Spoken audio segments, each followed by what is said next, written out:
Hi everyone. All right, let's start our lineup, please. Okay, fingernails, socks. Okay, let's do a spin. I love the fun apron. Okay, good job, Riley. Woo. Okay, hi Emma, how are you? Good. Fingernails are good. Let's get your socks. Socks are good. Let's do a turn. I like that apron. That's great. Good job. Hi Kara, how are you? Good. Fingernails, socks. Those are fun. All right, let's make them white or black next time, okay? Yeah. Okay, Kara. Let's see. Thank you. Hi, Chuck. How are you? Good. How are you? Good. See your socks? Okay. Do a spin for me. Let's see what fun you produce today. It's from my internship. Ooh, that's fun. Ooh, that looks great. Thank you. Good. Hi, Chef. Hi, Tony. How are you today? All right, we're gonna start without your apron just because we're not gonna do any production right now. Okay. So we're gonna keep that nice and maybe a little iron next time. Try, Chef. Okay. All right. Can I do a spin, please? Good, Tony. You can sit down.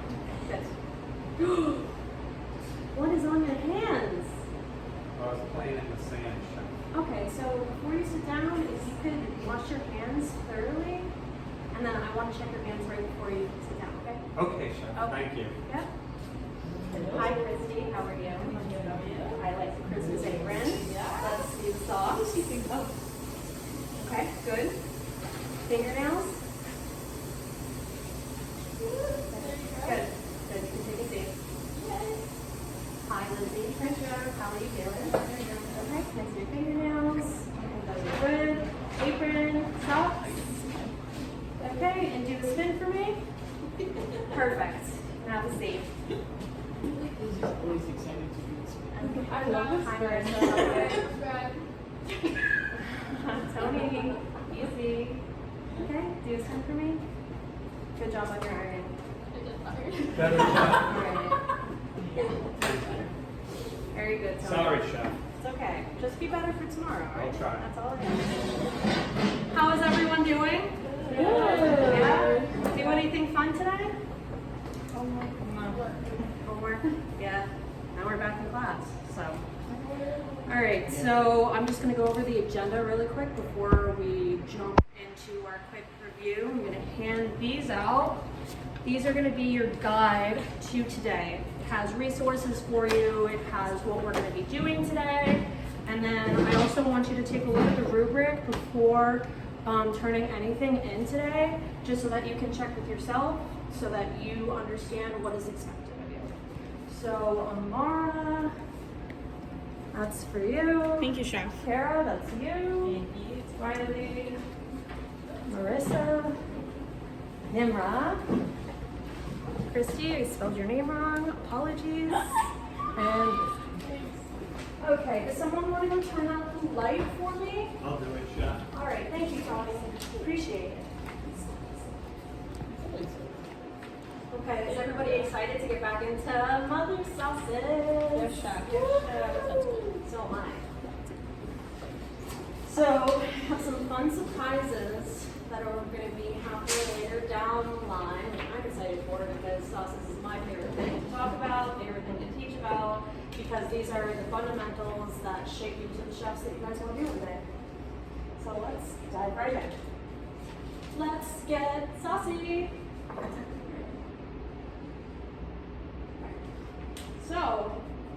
So this is basically what we're going to be going over today. Like we just did the uniform extension, so we're going to move on from that. We're going to go over our flipped classroom. We're also going to do a little mother sauce review to get you guys more comfortable again into the ingredients, the cooking methods, as well as the history. Then I'm going to show you guys how to make a surprise sauce. And then we're going to play with some pasta, which is great because sauces and pasta go great together.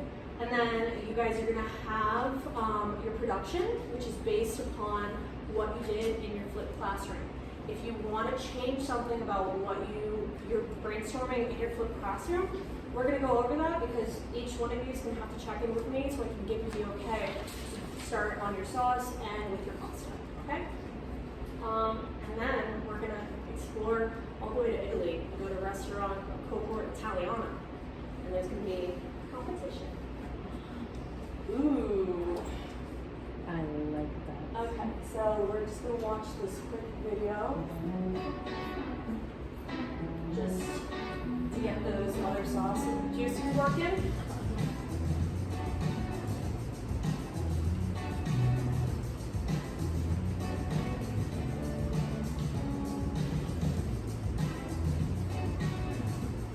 Welcome back to Season Liberty. Today we're going to be doing something a little different. We're going to be making 5 mother sauces in 5 minutes.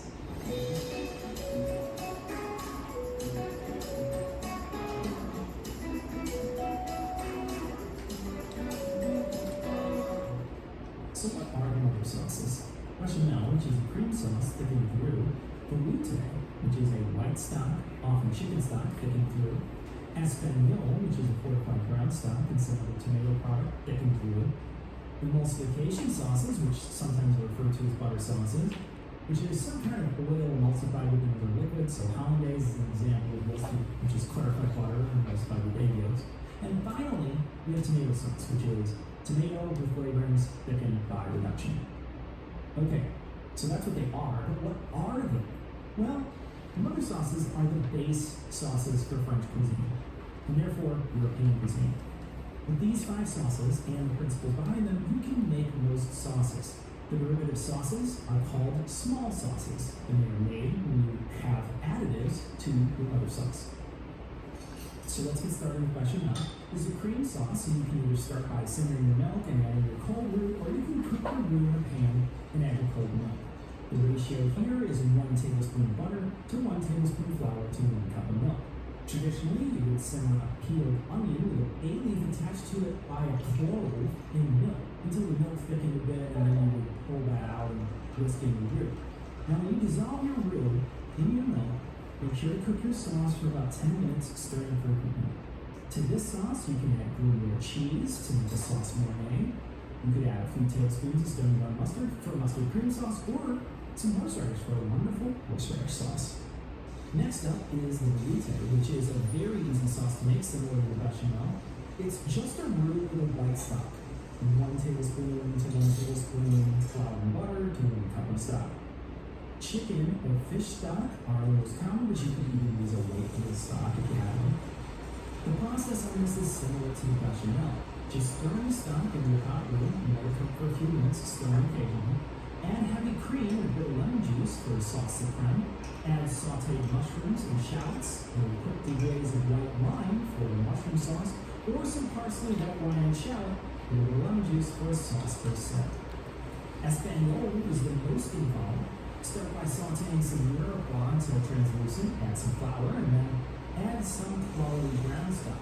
Mine was a little frozen, as you can see here. Let this simmer for about 10 minutes. Add some passata or tomato puree, a few sprigs of parsley and thyme, and let this simmer for another 20 to 30 minutes. Strain this through a fine strain. Now if you add half espagnole and half brown stock, reduce it by half, and then saute in a separate pan some shallots until it's translucent, deglaze and reduce to dry with a bold red wine, and then add your reduced sauce. You have the king of all sauces with demi-glace. For butter sauce, I'm making a beurre blanc. Start by sauteing shallots, add some white wine vinegar and some white wine in equal parts, and then add in a few sticks of thyme here. Reduce this over low heat to a glaze, then whisk in noblets of butter, lots of butter, and do this off the heat. Now you can put this back on the heat briefly, but be careful not to break it. Now run it through a sieve and then serve it with a nice piece of fish and you'll be okay. Now, there are a ton of emulsion sauces, and I will do a whole video on hollandaise one day, I promise. This last sauce is the tomato sauce. For this one, take 1 medium-sized onion, cook it in olive oil until it starts to brown. And once it starts getting color, add some grated carrot. Stir this for a moment, and then stir in your garlic. Cook this until fragrant, so about a minute, and then add a can of tomato puree and some chopped thyme. Cook this over low heat for 20 to 30 minutes until thick. You can add hot chili flakes or Aleppo pepper for an arrabbiata sauce, or anchovy and capers for a puttanesca. Sometimes I cook this with Parmesan Italian sausage for about 40 minutes for a quick ragu. Alright, So that's 5 mother sauces in 5 minutes. I'm sure we're going to go over this in much more detail in the future. Hope you like this video. So I wanted to show you guys that video, basically because every chef is different in terms of the mother sauces. There's different recipes for the basics of each mother sauce. So it depends on the style you want to choose, but we're basically going into, when I show you guys how to make the mother sauce, I'm going to show you my variation of that compared to what the basic ingredients are. Like in that video, they added shredded carrots. People do that because, pureed carrots, excuse me, for the sweetness, so that helps with the caramelization of the meats. So, alright, we're going to do a quick review in terms of ingredients and cooking methods in terms of all the 5 mother sauces. So we got tomato, we have velouté, espagnole, hollandaise, and bechamel. Tomato, like he just showed us, tomatoes, onion, garlic, olive oil, basil, oregano, salt, and pepper. When I make tomato sauce, I don't always like to do the herb sachet because I like to put my fresh herbs into all the vegetables so that they really infuse throughout the whole cooking process.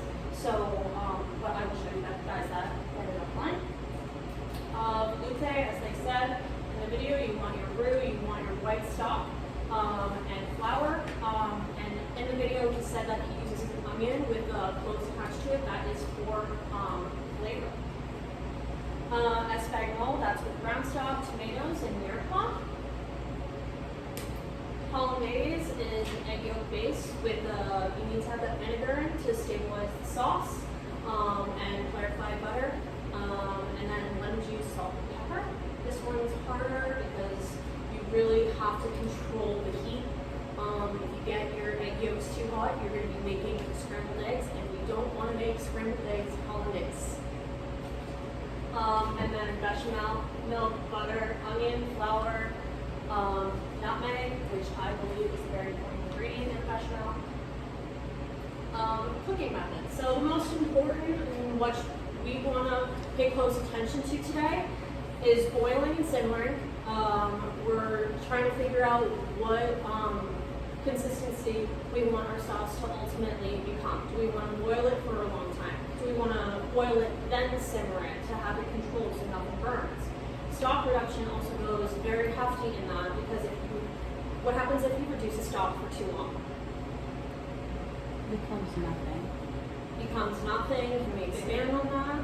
It's thicker. That's thicker. Well, that's something that we want sometimes based upon what we're making. If you Bitter. Doesn't it get bitter? It can get bitter, but also if you reduce a stock, something like espagnole or demi-glace, it's going to get way too salty, and it's going to be really hard for you to come back from that. Emulsification, as we just talked about with hollandaise, there's a lot of things that can be emulsified within the derivatives. Like Tony, you're going to be doing a Chiron, right? Maybe. So But I like the purple. yeah, Bourbon's very delicious too. Yeah, especially a lot of lemon, a lot of lemon zest. We can explore that.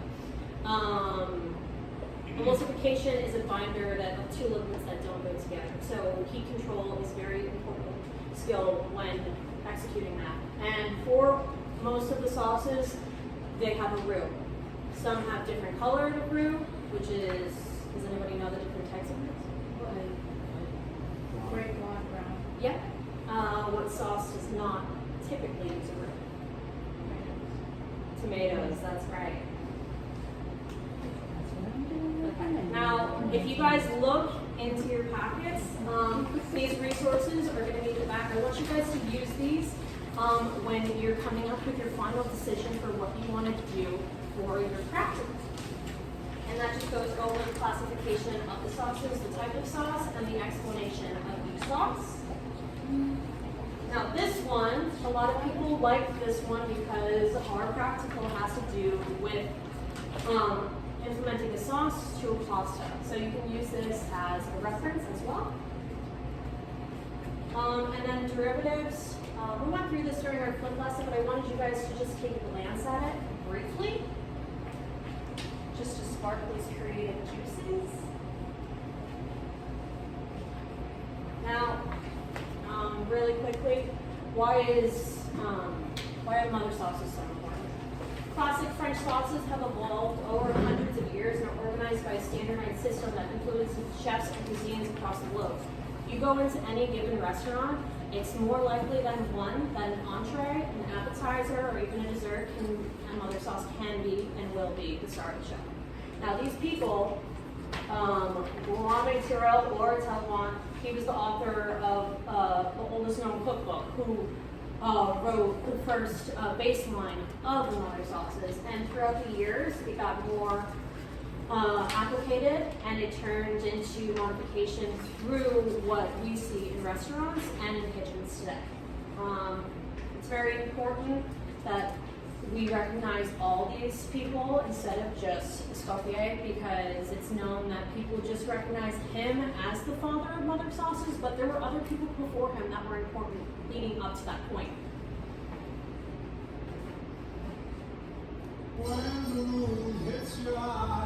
So now we're going to be traveling to Italy. Restaurant cohort Italiana has been open for about 2 years now.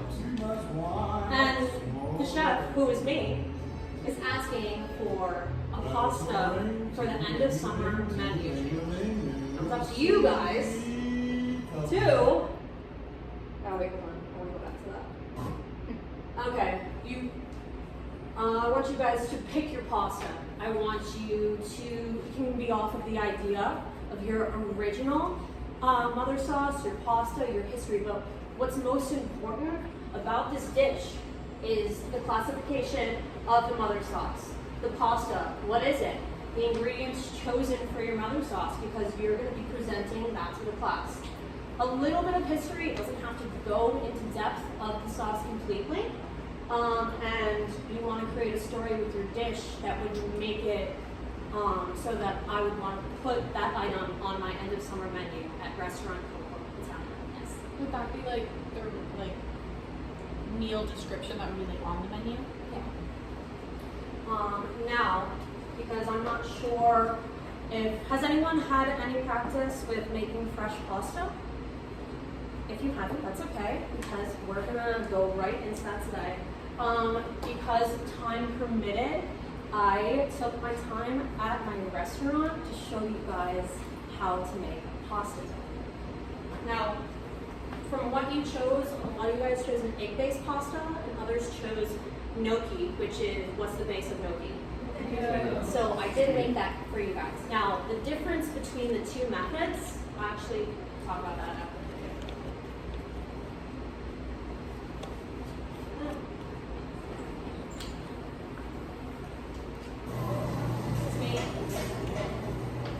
So we have 4 cups of double O flour.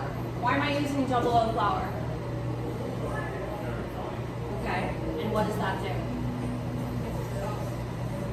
So when you make pasta, you want the grains of flour to be as small as possible so you don't have any chunks. And it helps better with the mixing process because with pasta, it's very temperamental. Now I have 4 cups of double O flour. I put 4 whole egg yolks and 1 egg yolk. I put the egg yolk to help with binding and coming together. Now when I do this, I put the egg yolks right in the center. Now I'm not trying to make a mess because with pasta making, it can get very messy if your dome has a little seeping hole and you have eggs sliding everywhere. So what I learned from my nonna is that you want to take a fork and you want to create something that looks something like scrambled eggs. And once it becomes that, which we're almost there, we're just going to incorporate it and move it through. By bringing the dome up, you're helping yourself be as clean as possible. She always says once it starts to look like scrambled eggs, That's my sous chef. He's talking to me.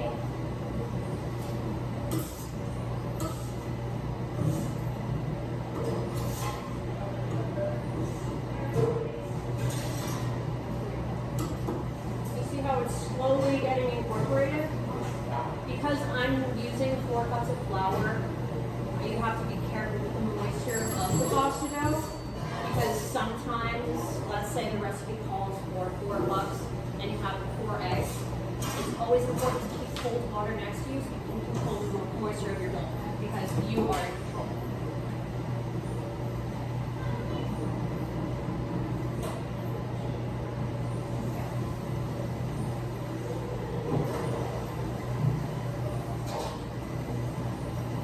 So slowly incorporating that in. And I did this for, took me about 12 to 15 minutes. So I'm not going to show you the whole thing.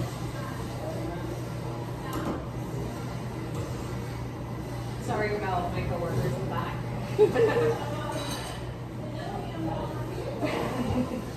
Tried to have my staff like leave me alone, but I had to expo, so everybody wanted me to finish what I was doing.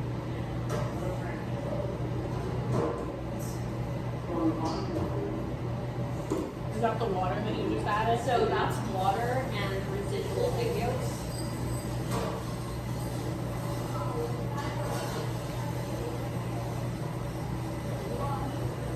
Now sometimes this helps when you do this with bare hands, but I thought it would be cleaner if I did it with hands. Because the heat from your hands helps really incorporate all the dough together.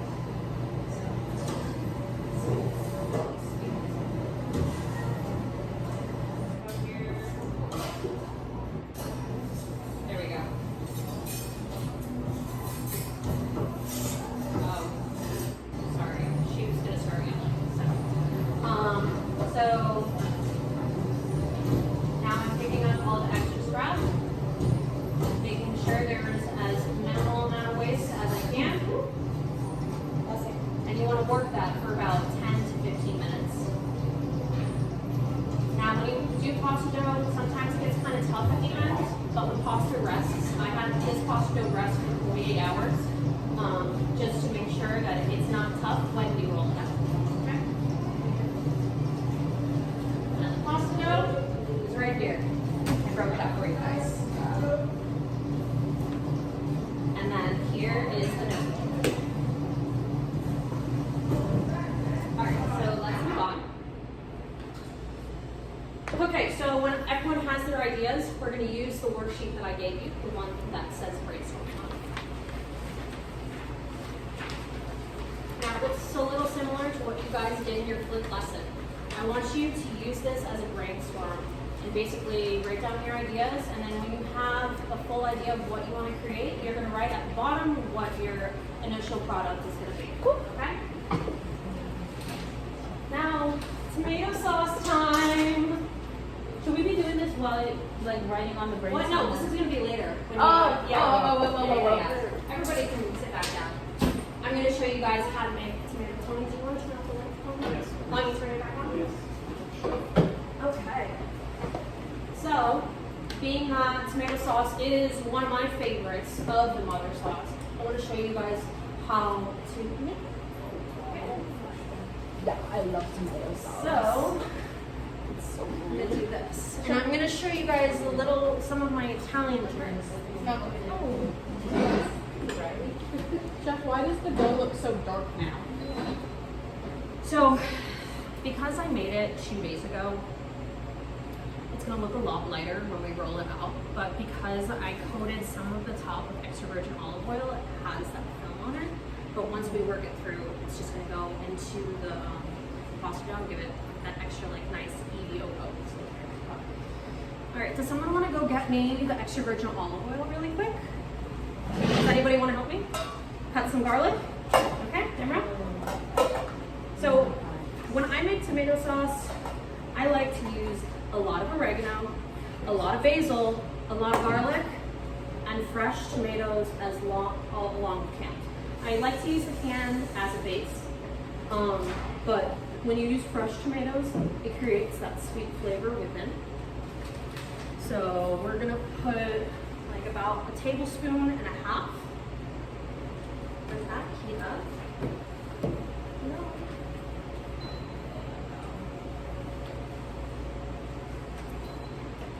And you have to keep the heat up because it's only, Is that 12? 1200? that's the watts, not the temp.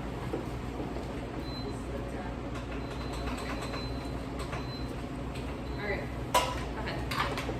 So what I want you to do, cut them in mid-stem as much as you can. All right.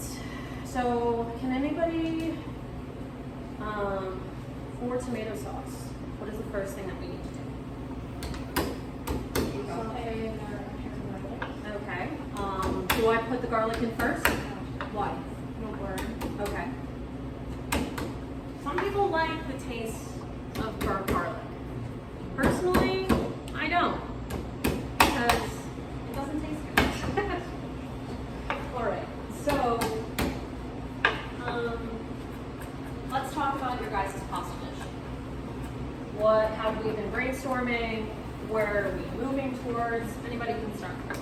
I want to make tomato sauce. Okay. But I always like to add a lot of red pepper flakes. Okay. And I like it. I know I didn't get that, but what I do is I put the I toss the pasta in the sauce, and then I take it and put like the little curled mozzarella, and then I put it in the oven to bake. And Those that's are like good. my favorite. So thing those in the little whole world. mozzarellas are called bucatini, They're just so because good. they're like little girls. Yeah, I love them. That's almost like, what kind of pasta are you using? Because that can also be, if you're gonna make ziti, if you wanted to, you can change that into a baked ziti. We got plenty of mozzarella. I wanted to be, I usually use penne, Okay. but I don't know. Let's see what I want to make. Yeah, Let's see what brainstorm. happens. Start thinking. Anyone else? Do I have to use the fresh pasta? Like when I make it, when I roll it out? Yeah. We got so many different types of tools. I have ricotta, if you guys would want to do like some raviolis. There's a ravioli mold of sorts. If you want to do spaghetti, I have a cut that does that. If you want to do fettuccine, you can do that as well. And then I have, if you want to do like a pappardelle, I have a really fun rolling pin. We just kind of have to pass it through the pasta machine. And I will show you guys how to do that once we get the tomato sauce going. Can I That's make perfect. rotini? We can attempt it, yes. It's a little hard to do it by hand, but we can try. Oh, no, that's perfect, Emma. Thank you. Okay. So first we're gonna start out with chopped onions. I have two.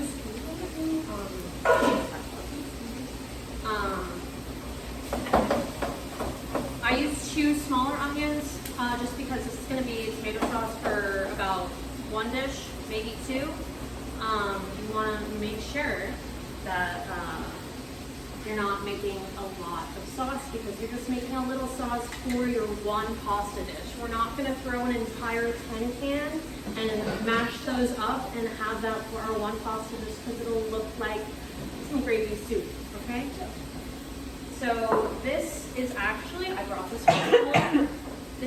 Me and my dad grow oregano yearly and we harvest it. So that way we have fresh oregano all year long. I love oregano, so I tend to put a good amount. Can I smell that chef? That looks so good. Come here, I'll show you how to smell it. So you're gonna stand right there. You're gonna hold your hand and you're gonna waft it. That way your face isn't over everything. Smells good, It right? smells so good. So, now if everybody can just come around the table really quick, I wanna show you what we want our onions to look like. Now the onions want to look kind of translucent. So that means that you can see through the onion. And once it gets to that point, that's when you're adding your garlic. And that way you have about 1 to 2 minutes to really get that garlic working and have those flavors really just infuse, okay? Now, while that's going, I'm gonna put the garlic over here. I'm gonna cut some of these tomatoes because I find that when you use fresh tomatoes, you don't really have to cut them that much because they're really just gonna break down. Now, one thing about the importance of tomatoes, what's different about the skin?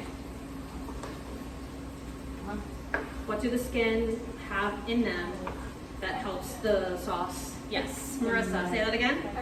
Yes. Now pectin is used for what if you buy it in the store? It's used for a thickening agent. Yeah. So that usually helps. Now, a trick that most people usually do is put tomato sauce within this process right here. And that's a way that you can help your thickening agent through the tomato sauce. But I like to let my tomatoes cook. I like to let the fresh and the canned cook all the way through. And if it needs that extra thickness to it, then I'll add maybe like a tablespoon or a tablespoon and a half. Should we add the tomatoes? We're adding the tomatoes. That way the garlic can go nice with the tomatoes. Actually, I'll leave these two. Now, these are my favorite cherry tomatoes. I really think that the yellow ones and the green ones, they're younger. So it has that almost like tartness and that sweetness adding to it. And that's exactly what we want for our tomato sauce. Okay, you smell the difference? How it was really just like onion and oregano, and now it kind of smells kind of tart. That's what you want. So we're gonna add these. Blister those in. What does it mean to blister? What's up? What does it mean to blister?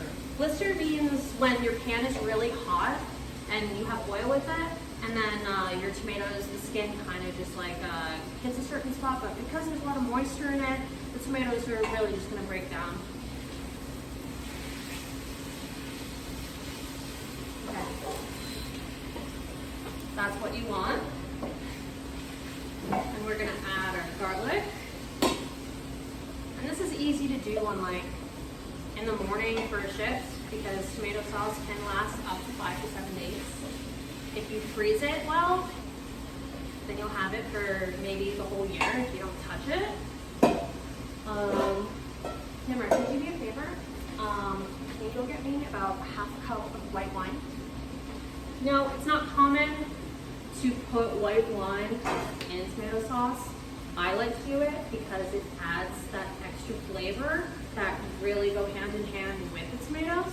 When you add the tomato sauce, you want to make sure that your onions and your garlic are sauteed through. And you want to hit the bottom so there's not a lot of moisture left. See the moisture, how it's kind of just like dissipating a little? Mm-hmm. That's what you want. Now, does anybody know what au sec means? Lizzie? So it's dry. Okay, so that's exactly what we're gonna do after we add our white wine in there. Yeah, remember you got it. It smells so good. Now when I make tomato sauce, I like to make penne alla vodka with it. So I'll like make this in the morning, let it like simmer in my crock pot, go to work, and then when I come home, have the tomato sauce, put some vodka in there, let that cook out, and then just add the pockets. Okay. So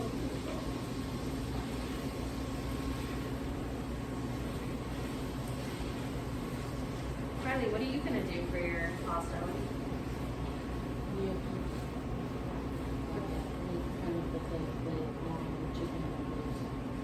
That's fun. We have some rotisserie chicken for you. Yeah. Okay, so now that it's like that, I'm gonna put the white wine in there. We're gonna let that simmer through.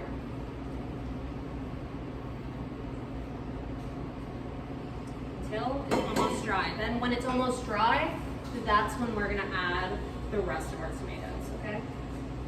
Now these tomatoes are plum tomatoes.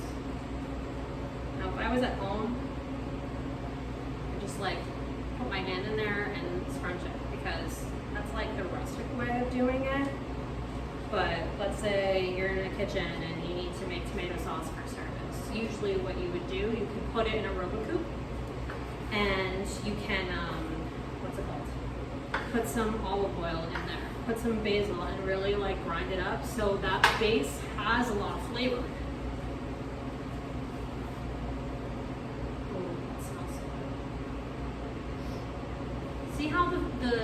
of it changes every step. That's what you want. You want as much flavor as possible in tomato sauce. As like the ingredients are basic ingredients, you want to spice that up and really make it your own, because as you guys are future chefs, you have to think about, how can I make this better? How can this be unique? I'm gonna do maybe, let's do 2 more.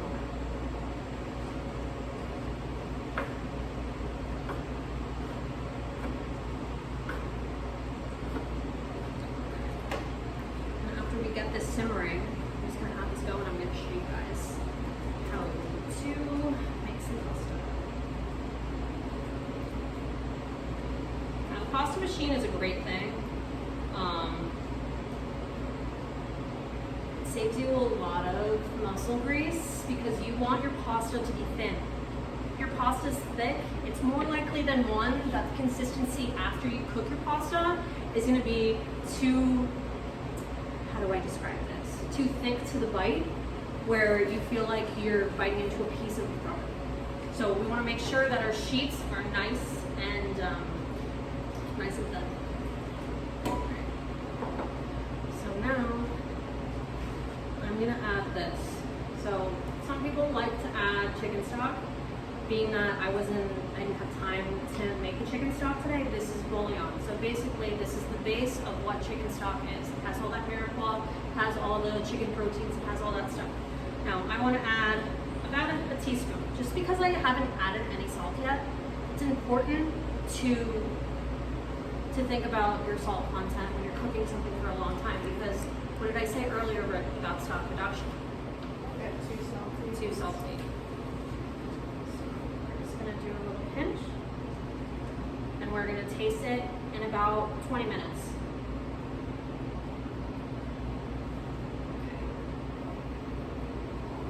So we're just gonna let that cook through.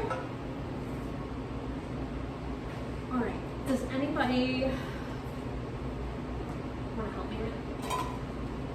We're gonna change the station.